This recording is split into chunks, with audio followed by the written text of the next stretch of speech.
క్వార్టర్స్లో చేసిన ఈ క్రీడా ఉత్సవాలకు ఆహ్వానించినందుకు వారికి ప్రత్యేకంగా మా తరపున ప్రత్యేక అభినందనలు తెలియజేస్తున్నాను. ఈ యొక్క క్రీడలకు వచ్చిన అందరూ కూడా సహకరించిన వారికి, ఇక్కడికి తీసుకువచ్చిన వారికి, కోచ్లకి, పీటీలకి, టీచర్స్ అందరికీ, మరియు విద్యార్థులందరూ కూడా ప్రత్యేక అభినందనలు తెలియజేస్తున్నాను.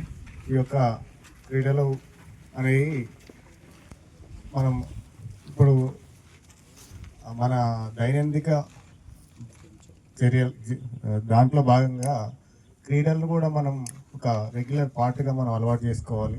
ఏదో ఒక స్పోర్టు ఏదో ఒకటి ఆడుతూనే ఉండాలన్నమాట.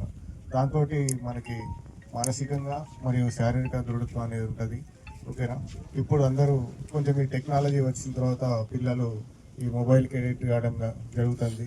టీవీలు, మొబైల్స్ ఎడిక్ట్ అయ్యి పేరెంట్స్ దగ్గర నుంచి తీసుకొని వాటిని ఎక్కువ చూసి ఈ యొక్క స్టడీ మీద కానీ, క్రీడల మీద కానీ కాన్సన్ట్రేషన్ చేయడం అనేది తగ్గుతుంది. కాబట్టి పిల్లలు ఈ సామాజిక మాధ్యమాలకు దూరంగా ఉండి ఏదైతే మీకు ఉన్నాయో స్టడీకి సంబంధించి వాటిని చదువుకోవటం, మరియు ఆ ఈవినింగ్ కానీ మార్నింగ్ కానీ క్రీడలు ఆడుకుంటే మీ యొక్క భవిష్యత్తుకు ఇబ్బంది కాకుండా ఉంటుంది.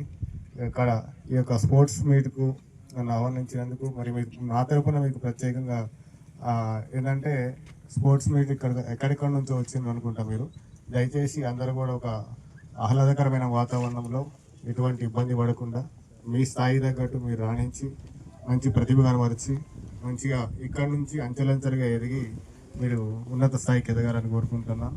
నిన్నగాక మొన్న మన భారత మహిళలు వరల్డ్ కప్ సాధించారు. ఎంత గర్వంగా ఉన్నది ఇప్పుడు మనకి అర్థమైంది. అందరికీ కూడా మన తరఫున అందరికీ కూడా మనం వారికి శుభాకాంక్షలు తెలియజేస్తున్నాం. మీరు కూడా అంతే అంచెలంచెలు ఎక్కడో మన భద్రాచలం అమ్మాయి, ఏం పేరు అమ్మాయి పేరు తెలుసా? శ్రీచరణి మన బిడ్డ. అర్థమైందా? మనకమ్మ బిడ్డ కాబట్టి మన పక్కన. అట్లనే మీరు ఇక్కడున్న మీరు కూడా వాళ్ళని ఆదర్శంగా తీసుకొని ఉన్నత స్థాయికి ఎదిగి బంగారు భవిష్యత్తుకు బాటలు వేసుకోవాలని నా తరపున ప్రత్యేకంగా తెలియజేస్తున్నాను. ఇక్కడికి ఆహ్వానించినందుకు మేనేజ్మెంట్ వారికి నా తరపున ప్రత్యేకంగా అభినందనలు తెలియజేస్తూ